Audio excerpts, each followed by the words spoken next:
Hey guys, and welcome to another brand new video. In this video, we actually have some very crazy news on the big competition between the Xbox and PlayStation 5, where it seems like the battle is actually kind of heating up. Now, a lot of folks are kind of always curious when it comes to console wars and kind of things going between the two, but I kind of feel like in my mind, this has actually been kind of a both of a win for everyone. So we're going to talk about some pretty good news, I think, for the gaming world. As well, if you guys saw it, to go get a haircut, I'm trying to look a little bit more presentable. Myself, my hair was looking like I was a shaggy dog, so hopefully I look a little bit nicer. And as you guys probably know, we are going to TwitchCon in case you guys are going or want to see pictures. Go and definitely swing by all the social medias like the Twitter and all that type of good stuff if you guys want. Now, before we dive in the video, too, quick reminder, we do have the Howl promotion going on with a Theragun. We have 3 different big links down below in case you guys want to go check those on out for that hashtag ad Best Buy affiliate and all that good stuff. Or, of course, subscribe if you guys want. And I want to hear your thoughts and comments down below, and let's dive in the video itself. Sorry for the longer intro, just reminding folks I will be gone for TwitchCon. Hope you guys don't mind that. But some of the bigger news out here is, the number one, really good news when it comes to Spider-Man. Brand new sales are live, and like I said, the Starfield is kind of heating on up. So let's go start off with the Starfield news first and foremost, because that really is a big back and forth between, well, everything. So if you guys have missed it, I don't know how you guys would.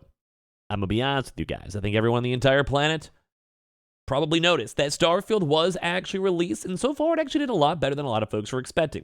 Now, I was in the same camp of assuming Starfield was going to be a top-tier game. I was assuming the game was going to be good. I was assuming I was going to like the game and enjoy the game and everything else in between, and it wasn't the worst game.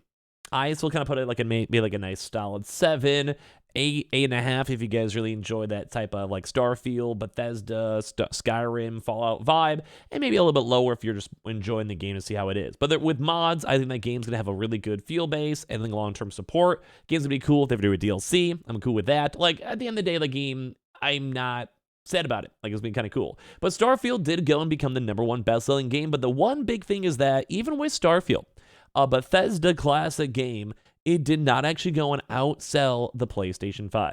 Now, there's always a few numerous reasons why. I myself also play the game on PC Game Pass, so I can't judge. Like, I'm literally over here talking about the fact of, like, hey, I'm playing on PC. I don't have an Xbox. So there's, like, I'm the case in point, the definition of someone who would play Starfield and did not have an Xbox. So you always have to keep and factor that in mind. But it does seem like the PlayStation 5, no matter what, in the console market is still steaming on through.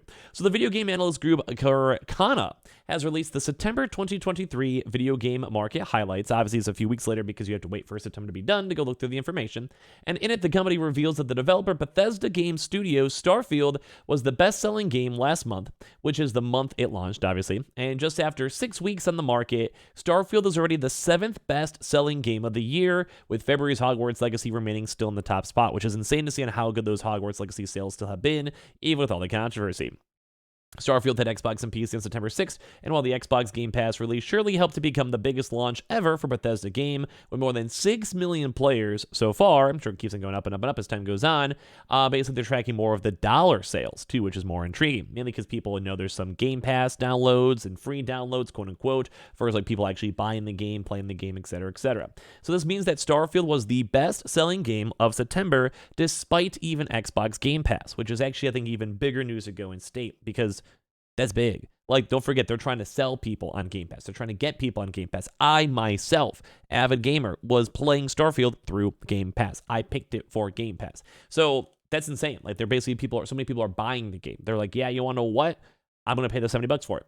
I'm going to enjoy the game. It's cool. So I respect that. So Circana executive director Matt Piscatella says on Twitter, Starfield ranked as the best-selling title of the month across both Xbox and PC, with, funny enough, PC being its lead sales platform.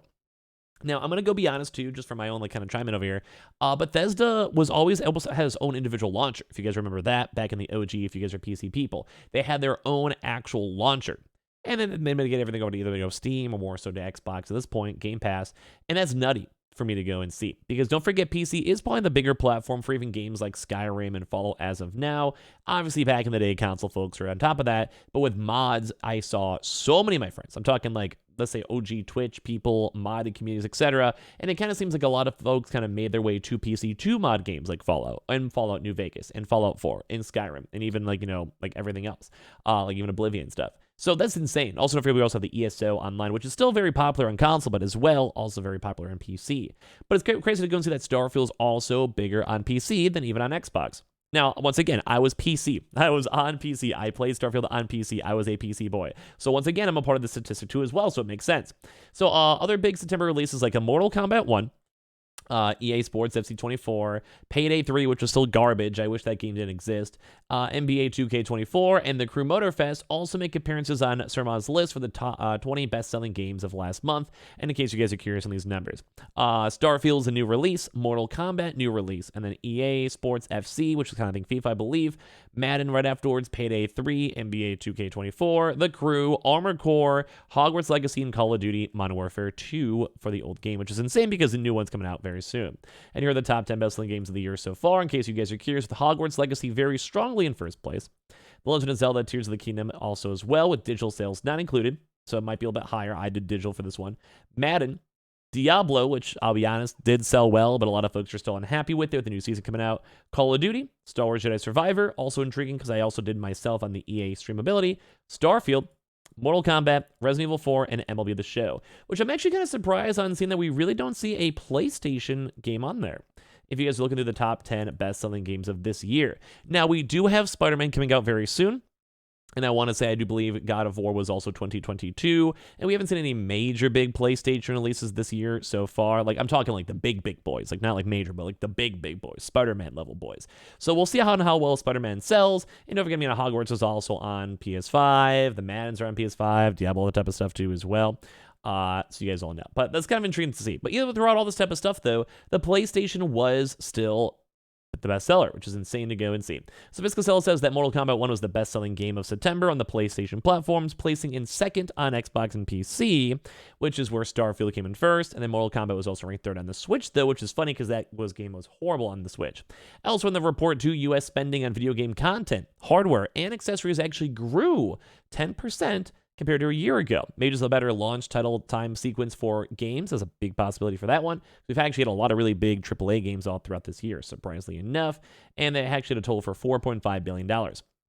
Piscatella says growth is spending on content accessories offset an 8% decline in hardware. Year-to-date U.S. spending on video game products is up 2% at $39.4 billion. So people are buying more games. People are buying more accessories. People are still enjoying the AAA game experiences and indie games and all of that. And it's nice to see because we actually saw a pretty big decline for at least a little while over from there. So he also notes that growth in digital premium download spending across consoles and PC drove most of September's spending games too as well. So basically all these games up here are like people downloading things like Starfield, maybe like the more expensive package because they want to get the game, or, all that type of stuff. We're doing like microtransactions, DLCs, etc., which makes sense. So despite Starfield's clear September success, the PlayStation 5, though, remained the best-selling hardware platform in both unit and dollar sales. Xbox Series X and S ranked second again across both measures. The PS5 also continues to lead 2023 hardware sales in both units and dollars, according to Piscatella, and year-to-date hardware spending is up 10%, though, compared to last year. So that's a very intriguing bit of information to break down into, is that the Xbox Series X and S, we were expecting like a huge spike up for Starfield, and I'm sure it did. Like, there's no way it didn't, like, without a doubt. Like, we definitely saw a lot more people buying Xboxes, talking about Xbox and all that, which is great to see. I like that. I like seeing that. The part two of that, though, is it's crazy the PlayStation 5, even with Starfield. Like, you could look through the numbers. Like, PlayStation games weren't really number one anywhere. Now, people are buying, say, Hogwarts on PlayStation, or also, like, say, like Diablo on PlayStation. Yes. But at the same time, it's crazy that none of their own actual games, like a Horizon, a God of War, etc., are in the top 10 sellers so far for this year. Now, once again, we'll probably go and see it on Spider-Man. That'll probably be a top 5, I'd say, for almost for sure. Or things like Call of Duty, it's more primarily on PlayStation. But it's nice to see that these are not even big games that are selling well on PlayStation. And PlayStation is still winning in the console sales in terms of both dollar amount and also overall numbers. Very intriguing to go and see. Although the Marvel Spider-Man 2 controller is also the best-selling accessory last month, and the accessory spending also did increase by 11% too as well, coming in at $197 million. So a lot of this type of stuff is intriguing to go and see. That PlayStation is still winning despite Starfield existing. But at the end of the day, they're both doing well, and we take those. Now, so there's also a big PlayStation sale going on for Halloween, in case you guys want to creep on these. A bunch of like nice little spooky poopy games. I'm seeing like Amnesia over here, Bioshock games, and everything else, in case you guys are curious on this big, massive list. So if you guys are seeing all these ones, check them on out. See like Dying Light, etc., all tied on in.